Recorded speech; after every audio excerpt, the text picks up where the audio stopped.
بسم اللہ الرحمن الرحیم۔ امام ابو حنیفہ رحمۃ اللہ علیہ کے والد صاحب کا انتقال ہو گیا۔ 3 دن تعزیت کے لیے بیٹھے رہے۔ 3 دن کے بعد باہر نکل کر چوک میں آ گئے۔ ایک بندہ آپ کا حاسد تھا، سخت مخالف تھا اور سارا علاقہ جانتا تھا کہ آپ کا مخالف ہے۔ جب آپ باہر نکلے تو چوک میں بہت سارے لوگ تھے، وہ بھی سامنے سے آیا۔ السلام علیکم کے بعد کہنے لگا، ابو حنیفہ سنا ہے آپ کے والد انتقال کر گئے ہیں؟ فرمایا ہاں۔ کہنے لگا، اپنے ماں کا نکاح میرے ساتھ کر دو۔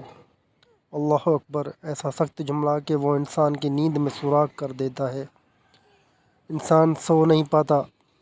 آپ کھڑے رہے۔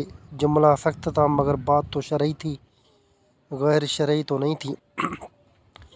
امام ابو حنیفہ رحمۃ اللہ علیہ کے ساتھ جو شاگرد تھے، عقیدت مند تھے، انہوں نے تلوار نیام سے نکالی۔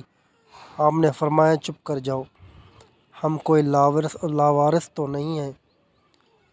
امام ابو حنیفہ رحمۃ اللہ علیہ نے ساری ہمت سمیٹی۔ آنکھ میں آنسو جو چمکے تھے ان کو بھی دامن میں سمیٹ لیا۔ ہمت جمع کر کے کہنے لگے، میاں تم نے کہا ہے میں اپنے ماں کا نکاح تیرے ساتھ کر لوں تو عدت گزر لینے دے، تیرا نام لے کے اماں سے بات کروں گا، اگر وہ تیرے ساتھ نکاح کرنا چاہے تو مجھے اعتراض کوئی نہیں۔ یہ کہہ کے اپنے دوستوں کے بازو تھامے اگلے چوک میں گئے۔